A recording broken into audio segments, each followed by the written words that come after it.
Hello, Assalamu alaikum everyone. This is Kamrun Nahar Kanta from Boston, USA. আজকে আমি আমার লাইভে যে বিষয়টা নিয়ে কথা বলবো, বিষয়টা খুবই গুরুত্বপূর্ণ এবং আমি একটু বিস্তারিতভাবে আলাপ করব। সেটা হচ্ছে যে what is MLM and is our business is MLM? Is our business is MLM? So এই জিনিসটা নিয়ে আজকে আমি আলাপ করব। যদিও আমরা অনেক সময় অনেকবার আলাপ করেছি, তারপর বারবারই চেষ্টা করেছি যেন আরো ভালো করে আরো ক্লিয়ারলি সেটা করা যায়। সো আমার মেইন আনসার হচ্ছে যে আমাদের বিজনেসটা এমএলএম কিনা। কিন্তু আমাদের বিজনেসটা এমএলএম কিনা এটা বোঝার আগে আসলে বুঝতে হবে যে এমএলএমটা কি। এমএলএমটা কি? এমএলএম হচ্ছে আসলে এর অ্যাব্রিভিয়েশন হচ্ছে মাল্টি লেভেল মার্কেটিং। আর এটা কোনো বিজনেস না, এটা হচ্ছে একটা প্রসেস, একটা ট্যাকটিক্স বা একটা strategy to enhance your sale to the highest. যে কোনো একটা এই স্ট্র্যাটেজিটা ইউজ করে অনেক বড় বড় ভালো ভালো নামি নামি কোম্পানিরা কিন্তু তাদের সেলটাকে এনহ্যান্স করে এবং হাইয়েস্ট পর্যায়ে নিয়ে যায়। সো এই এমএলএমটা হয় সাধারণত দু ধরনের মধ্যে একটা যে ধরন আছে সেটা হচ্ছে আপনার পিরামিড স্কিম। পিরামিড স্কিমটা হচ্ছে পিরামিড স্কিমটা হচ্ছে যেটা, সেটা হচ্ছে যে আপনি যদি কোনো কোম্পানি আপনাকে, যেমন আপনি কোম্পানিতে মানুষ রিক্রুট করছেন, মানুষ রিক্রুট করলে সেই মানুষ রিক্রুটের জন্য আপনি একটা কমিশন পাচ্ছেন। যেমন আপনার কাজটা হচ্ছে প্রত্যেক মাসে ৫ থেকে ১০ জন রিক্রুট করা।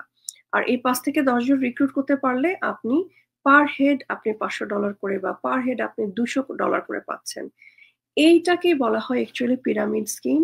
এবং এই পিরামিড স্কিমটা কিন্তু এই আমাদের ইউএসএ তে এবং আরো অনেক উন্নত বিশ্বে একেবারেই ইললিগাল, অবৈধ একটা এমএলএম সিস্টেম। এটা কেউ ইউজ করতে পারে না। এখানে ইউএসএ তে ফেডারেল ট্রেড কমিশন দ্বারা এটা একেবারেই অবৈধ হিসেবে স্বীকৃত। এবং এখানে এই পিরামিড স্কিম মানে মানুষ রিক্রুট করা এবং মানুষের উপর কমিশন পাওয়ার যে সিস্টেম, এই পিরামিড স্কিমটাকে এখানে অবৈধ করে সর্বোচ্চ ১৭ বছর পর্যন্ত কিন্তু এখানে জেল দেয়া হয়। সো এটা একটা অবৈধ বিজনেস। পিরামিড স্কিমটা করা যাবে না। পিরামিড স্কিমে যেমন ওরা লোক রিক্রুট করে, সেখানে ওই যাদেরকে তারা রিক্রুট করে তাদেরকে তারা প্রোডাক্ট সেল করতেও বাধ্য করে এবং তাদেরকে আনার জন্য অন্য কেউ কিন্তু পাচ্ছে একটা কমিশন।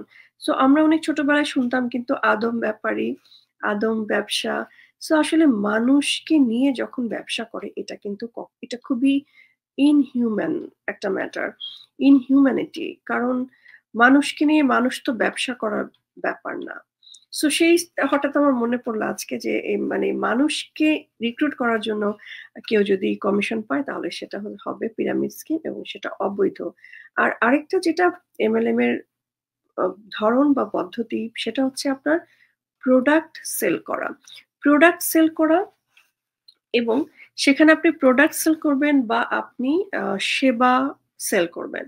সো সেই প্রোডাক্ট আর সেবা সেল করার জন্য সেবাটা সেল করার জন্য একটা লেয়ার থাকবে। আপনি একটা মাত্র লেয়ার আপনি ডাউনলাইন ক্রিয়েট করতে পারবেন বা আপনি কাউকে আবার ডাবল নিয়োগ দিতে পারবেন। এখানে যেটা হয় যে এই এমএলএমটার মধ্যে প্রোডাক্ট বেচাকেনা হয়। প্রোডাক্ট বেচাকেনার উপর তারা কমিশন পায়, সেটা এমএলএম। আবার সেবা বেচাকেনা হতে পারে, সেবা বেচাকেনার উপর তারা কমিশন পেতে পারে, সেটা সেই এমএলএমটা এখানে। কিন্তু এখানে যেভাবে এমএলএম সিস্টেমটা কাজ করে সেটা হচ্ছে কোম্পানির হেড যে থাকবে সে সিইও হতে পারে, ডিরেক্টর হতে পারে। তার আন্ডারে মার্কেটিং ম্যানেজার কাজ করেন।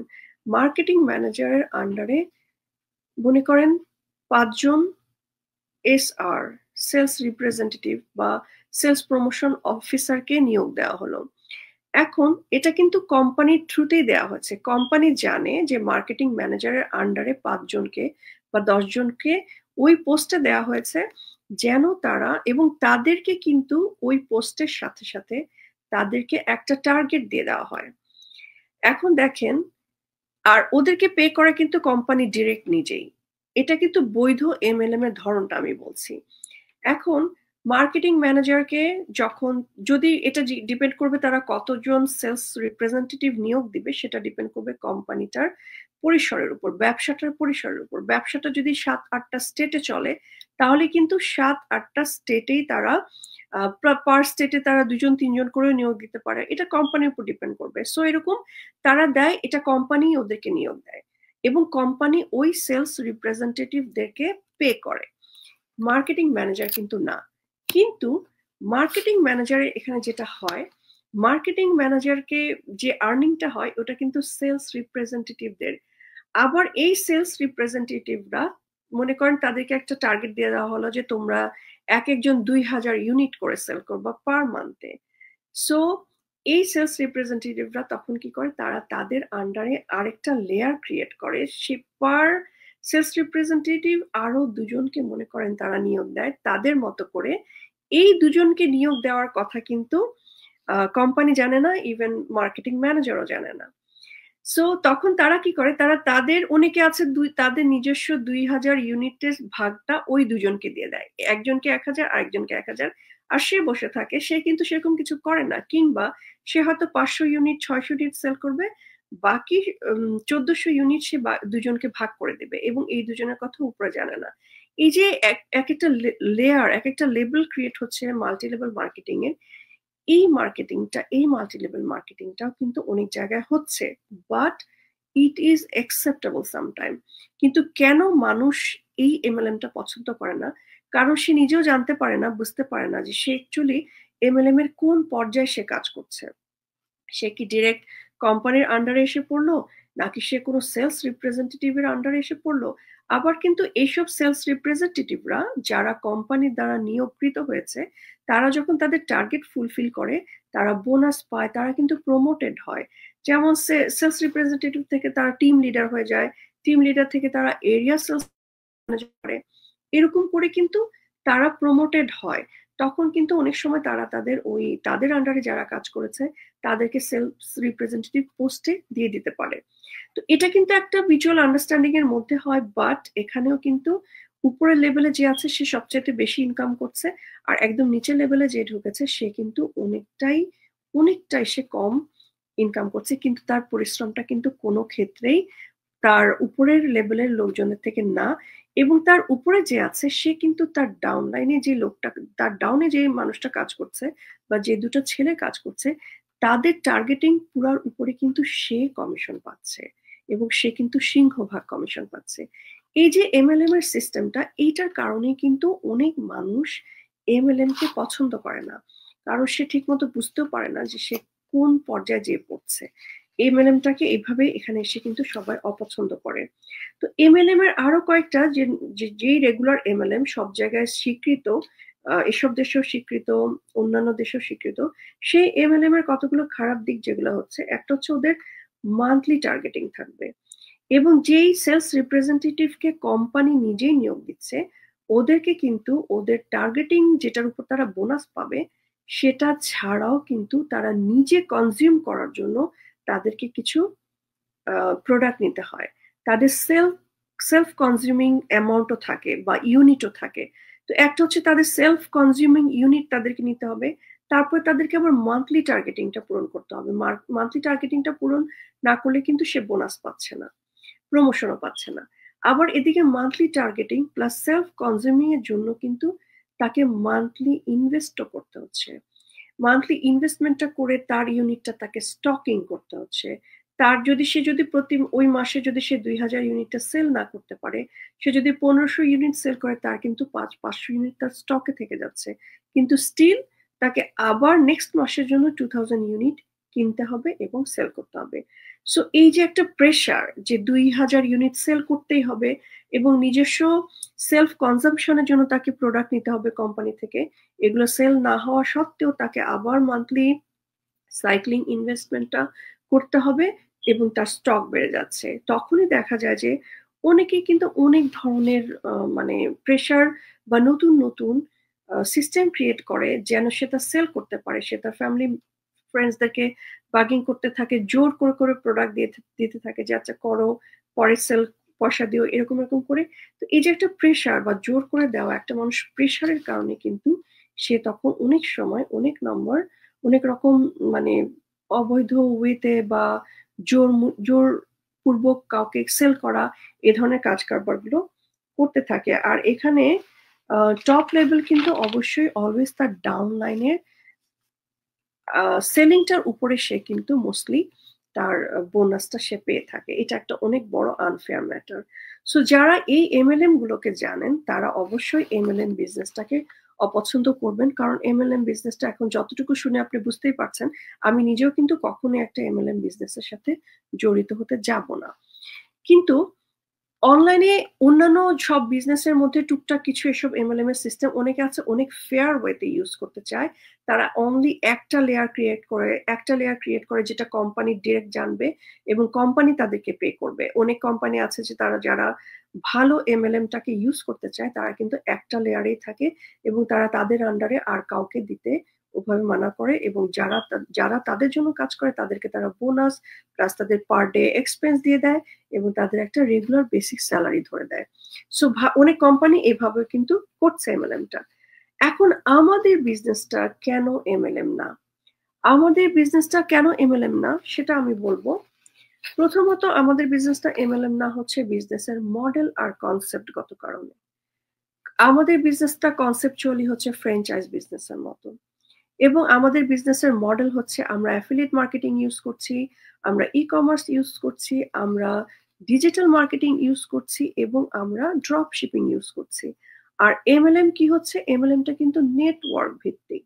এমএলএম নেটওয়ার্ক ভিত্তিক এবং ওদের বিজনেস মডেলটাই হচ্ছে যে ওরা প্রোডাক্ট সেল করবে এবং লোক রিক্রুটমেন্টের উপর ওরা কমিশন দিবে। সো এমএলএম কনসেপচুয়াল গত ভাবেও কিন্তু আমাদের প্রথমেই আমাদের বিজনেসের সাথে এতে সবচেয়ে বড় একটা পার্থক্য।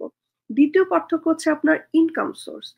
আমাদের ইনকাম সোর্স হচ্ছে প্রোডাক্ট প্লাস সার্ভিস। আমরা ডিরেক্ট প্রোডাক্ট সেল করি না, কিন্তু যেহেতু আমরা একটা বিজনেস মডেল করেছি, একটা ইউনিক বিজনেস মডেল, এবং আমরা অন্যকে বিজনেসটা তাদের অনলাইন বিজনেস সেট আপ করতে সাকসেসফুলি রান করতে হেল্প করছি। তো আমাদের কিন্তু প্রোডাক্ট আছে but we are not selling product directly. এই প্রোডাক্টটা যে কোম্পানির সাথে আমরা অ্যাফিলিয়েট করি সেই কোম্পানির সাথে কিন্তু সেই কোম্পানির প্রোডাক্টটা আমরা অটোমেটিক্যালি সিস্টেমে সেল হয়ে যায়। সো আর আমাদের সার্ভিসটা আমরা সেল করি। আমাদের প্রোডাক্ট হচ্ছে ডিরেক্টলি আমাদের প্রোডাক্ট হচ্ছে আমাদের অটোমেশন সিস্টেম, আমাদের রিসোর্সফুল ট্রেনিং সাইট এবং আমাদের ওয়ান টু ওয়ান মেন্টরশিপ। আমাদের এই প্রোডাক্টগুলো এই সার্ভিসগুলোই আমাদের প্রোডাক্ট। কিন্তু এমএলএম এর প্রোডাক্ট হচ্ছে যে ওদের প্রোডাক্টগুলো থাকবে আপনার, ওদেরও প্রোডাক্ট থাকবে, সেই প্রোডাক্ট হবে কোনো পণ্য যেটা ইউজ করা যায় বা যেটা কনজিউম করা যায়, সামহাও কনজিউম করা যায়, যেটা খাওয়ার হোক বা ইউজেবল হোক।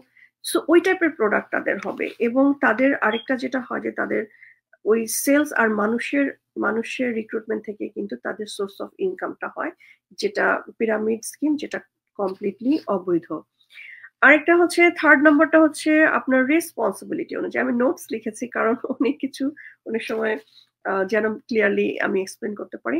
রেসপন্সিবিলিটি অনুযায়ী as a digital business owner আমাদের রেসপন্সিবিলিটি কি? আমরা সোশ্যাল মিডিয়াতে অ্যাডভার্টাইজ করছি এবং আমাদের সেকেন্ড রেসপন্সিবিলিটি হচ্ছে আমাদের যারা নতুন বিজনেসটাতে আসছে তাদেরকে বিজনেসটা শেখানো, ট্রেন্ড আপ করা, তার বিজনেসটা তাকে সেট আপ করে দেয়া এবং তার বিজনেসটা সে কিভাবে সাকসেসফুলি রান করবে এভরি স্টেপে তাকে হেল্প করে যাওয়া, তাকে শেখানো। আমাদের কাজটা কিন্তু হচ্ছে টিউটরিং করা, মেন্টরিং করা। সো আর এখানে কিন্তু এদের এমএলএম এর যে রেসপন্সিবিলিটিটা থাকে, তাদের রেসপন্সিবিলিটি থাকে কিন্তু তাদের যে প্রোডাক্ট দিয়ে দেওয়া হয়, তাদের কনজিউমেবল প্রোডাক্ট, সে প্রোডাক্টটাকে সেল করা এবং কিংবা অবৈধভাবে লোক রিক্রুট করা, তাদের কাজ থাকে ওটা। সো বুঝতেই পারছেন আমাদের বিজনেসের সাথে এমএলএম এর সোফার কোনো রকম কোনো মিলই কিন্তু নেই। আর ফোর্থ নাম্বারটা হচ্ছে ইনভেস্টমেন্ট। আমাদের ইনভেস্টমেন্টের মধ্যে ডিজিটাল বিজনেসের ইনভেস্টমেন্টের মধ্যে অনেক সময় ফুল ইনভেস্টমেন্টটাই ওয়ান টাইম হয়, আর আমাদের বিজনেসে অলমোস্ট 85% 90% ইনভেস্টমেন্টটাই হচ্ছে ওয়ান টাইম ইনভেস্টমেন্ট। আর এটা কিন্তু কোনো রিপিট হচ্ছে না। কিন্তু এমএলএম এ কিন্তু এভরি মান্থ ওদের একটা সাইক্লিং ইনভেস্টমেন্ট থাকে যেটা খুবই হার্মফুল, যেটার জন্য আপনাকে একটা ভালো অ্যামাউন্ট হাতে রাখতে হবে। আপনার যদি প্রোডাক্ট সেল নাও হচ্ছে তারপরেও কিন্তু আপনাকে মান্থলি প্রোডাক্ট বা মান্থলি ইউনিট আপনাকে তাদের থেকে কিনতে হচ্ছে। তারপর হচ্ছে ফ্রিডম। আমাদের বিজনেসে আপনি যদি আজকে জয়েন করেন, কালকে থেকে আপনি নিজেই বিজনেস ওনার। আপনাকে কেউ কোনোদিন বলবে না তুমি তোমার বিজনেসে কি করছো, কেন করছো না, এটা করো ওটা করো, কেউই বলবে না। এটা সম্পূর্ণ আপনি আপনার রেসপন্সিবিলিটিতে আপনার বিজনেসটা আপনি করবেন। আপনি যখন খুশি তখন করবেন, আপনার মনের মতো করে আপনি আপনার বিজনেসের এভরিথিং আপনি গুছাতে সাজাতে পারেন এবং করতে পারেন। আপনি টোটালি ফ্রি। কিন্তু এই যে এমএলএম এর তো কোনো ফ্রিনেস নাই। এখানে আপনি কোম্পানির আন্ডারে থাকছেন এবং কোম্পানি আপনাকে যেইভাবে গাইড করবে, যে গাইডলাইন দিবে, আপনাকে সেই গাইডলাইনের মধ্যে থাকতে হবে। আর এই যে মান্থলি ইউনিট, মান্থলি ইনভেস্টমেন্ট, এগুলো সবই প্রেশার। আপনি কখনোই ফ্রি না এবং আপনি কখনোই স্যাটিসফাইড থাকতে পারবেন না। সো বুঝতে পারছেন যে এখানেও কিন্তু আমাদের বিজনেসের সম্পূর্ণ ফ্রিডম আছে। আপনি নিজেই নিজের বস, আপনার বস কিন্তু কেউ না। এখন আপনার বিজনেসটা আপনি কেন করেন না, আপনি বিজনেস না করলে আপনার ইনকাম হবে না, সেটা আপনার ব্যাপার। আবার আপনার কখনো প্রয়োজন হলে, যেমন আমার বাচ্চা হসপিটালাইজ যখন হয়, তখন আমি স্বাভাবিকভাবে বিজনেসে সেরকম ধ্যান দিতে পারি না, কনসেন্ট্রেট করতে পারি না। হয়তো 2-1 দিন বিজনেসটা আমি সাইড করে রাখি। আবার যখন আমি সময় পাই আমি করি। সো আমাকে কেউ তখন বলে না যে এই তুমি কেন 2 দিন ধরে তুমি বিজনেসটাকে এভাবে রাখছো, বিজনেসটা করেই যেতে হবে না। আমি টোটালি ফ্রিডম, আমার সম্পূর্ণ ফ্রিডম আছে। তারপরে আরেকটা আছে আপনার লং টার্ম প্রফিট। আমাদের ডিজিটাল বিজনেসের যে সিস্টেম, যে মডেল, এটা কিন্তু একটা long term profit. Long term profit, এটা আমার দিন দিন আমার এই জিনিসটা বাড়তে থাকবে এবং আমার এই বিজনেসটা লাইফ টাইম বিজনেস। কিন্তু এমএলএম আসলে কখনোই এটা লং টার্মের কিছুই না এবং এখানে কখনোই আপনি লং টার্ম প্রফিট আশা করতেই পারেন না। কারণ হচ্ছে এমএলএম এর যে ধরন আমি বললাম, এই ধরনের মধ্যে 5, 6, 4 মাস পরেই যে কোনো একটা মানুষ সে খুবই ফ্রাস্ট্রেটেড হয়ে যায়। কারণ বিজনেস কিন্তু সবসময় একরকম হয় না। বিজনেস 1 মাসে হলে আবার আরেক মাস হলো না। আর এই ধরনের যেরকম কনজিউমেবল প্রোডাক্ট গুলো ইউজ আপনাকে সেল করতে দেওয়া হবে, এরকম হাজার হাজার লাখ লাখ প্রোডাক্ট এখন মার্কেটে। আপনি যদি আপনার প্রোডাক্টের একটা স্থান করতে চান, আপনার প্রোডাক্টটাতে হতে হবে খুবই স্পেশাল। এই লাখ লাখ প্রোডাক্টের মধ্যে আপনার যদি এক্সট্রা স্পেশালিটি না থাকে, আপনার প্রোডাক্ট সেভাবে কখনো কিন্তু পপুলারিটিও পাবে না, সেলও হবে না। সো এমএলএম বিজনেসে যারা জড়ায়, তারা কিন্তু শুরুতেই কিছুদিন, কিছু মাস পরে, হার্ডলি 1 ইয়ার পরে তারা অনেকেই স্পেশালি যখন তারা খুব লেয়ারেবল, মানে একটা দুটা লেয়ার পরে পড়ে যায়, তাদের জন্য বিজনেসটা করা কিন্তু একেবারে কষ্টকর হয়ে পড়ে এবং মোস্টলি তারা ছেড়ে দেয়। আর এই যে আমাদের বিজনেসটাকে অনেকে না বুঝেই এমএলএম বলেন, এটা কিন্তু ওনাদের একটা ভুল থেকে বলেন, একটা ভয় থেকে বলেন। এবং অনেকেই আছে যারা অলরেডি একটা এমএলএম বিজনেস করে এসেছেন এবং ওনার এক্সপিরিয়েন্সটা মোটেও ভালো না, এই জন্যই কিন্তু ওনারা ভয় পান। তারপরে আছে ফিউচার। আমাদের বিজনেসের ফিউচার হচ্ছে খুবই ব্রাইট। ডিজিটাল বিজনেসের ফিউচার অবশ্যই ব্রাইট। কারণ ডিজিটাল, আমি অন্য বিজনেসের কথা বলবো না, আমি আমার বিজনেসের কথা বলবো। কারণ আমার বিজনেসকে আমি A to Z জানি। আমার বিজনেসের যে মডিউল, আমার বিজনেসের যে সিস্টেম, সেটা হচ্ছে ফিউচার হচ্ছে ব্রাইট। কারণ আমার এই বিজনেস আমাকে একটা না মাল্টিপল ইনকাম স্ট্রিম দিবে ডে বাই ডে। আমি যত আগাচ্ছি তত আমি মাল্টিপল ইনকাম স্ট্রিমের সাথে, আমি যখন বিজনেসটা জয়েন করেছিলাম আমার একটা ইনকাম স্ট্রিম ছিল। এখন আমি মেন্টর, আমি কোচ, এখন আমার 3টা ইনকাম স্ট্রিম। সো এই যে আমার ইনকাম স্ট্রিম কিন্তু অ্যাকচুয়ালি বাড়ছে। সো আর আর এমএলএম এ তো ইনকাম স্ট্রিম কোনো বাড়ার কোনো ওয়ে নাই, বরঞ্চ আপনি দিন দিন ডিমোরালাইজ হতে থাকবেন, আপনি ফ্রাস্ট্রেটেড হতে থাকবেন এবং আপনি একটা পর্যায়ে বিজনেসটা ছেড়ে দিবেন। আর আমার বিজনেসটা আমার লাইফ টাইম বিজনেস এবং আমার বিজনেসের লিগেসি আছে। আমার বিজনেসটা আমি আজকে না করতে পারলে 10 বছর পর টায়ার্ড হয়ে গেলে, আমি চাইলে আমার ছেলে মেয়ে হোক বা আমার খুব ক্লোজ কাউকে আমি পেপার ওয়ার্ক করে এই বিজনেসটা আমি তাকে দিয়ে যেতে পারবো। সে দিয়ে যেতে পারবে তার ছেলে মেয়ে বা তার প্রিয় কাউকে। তো এটা কিন্তু একটা লিগেসি ক্রিয়েট করছে আমাদের বিজনেসটা, এমএলএম যেটা মোটেও করছে না।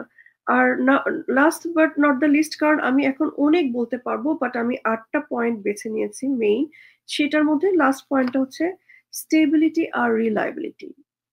আমাদের বিজনেসটা ডেফিনেটলি একটা স্টেবল বিজনেস এবং এর রিলায়েবিলিটি আছে এটা প্রুভই করছে আমার আগের লং টার্ম প্রফিট প্লাস আমার এই যে ফিউচার, আমার বিজনেসের ফিউচার। আর এই এমএলএম বিজনেসের কোনো স্টেবিলিটি নাই এবং কোনো রিলায়েবিলিটিও নাই। সেটা যারা এমএলএম বিজনেস জানেন তারা খুব ভালো করেই জানেন। সো আজকে আজকে আর একটু বেশি পড়ালেখা করে আর একটু বেশি রেডি হয়ে আসলে আমি এসেছি আমার এই এমএলএম বিজনেসটাকে ইন্ট্রোডিউস করার জন্য আরো ভালো করে, আর ভালোভাবে বলার জন্য যে আমার বিজনেসটা কোনোভাবে এমএলএম বিজনেস না। আর ইনশাল্লাহ আমি কালকে আসবো আবার লাইভে, এবং কালকে আমি আরো ব্রিফলি আলাপ করব আমার বিজনেসটা কেন হালাল, এই বিষয়টা নিয়ে কালকে আমি সবার সাথে শেয়ার করব। তো সবাই ভালো থাকবেন, সুস্থ থাকবেন। আসসালামু আলাইকুম, আল্লাহ হাফেজ।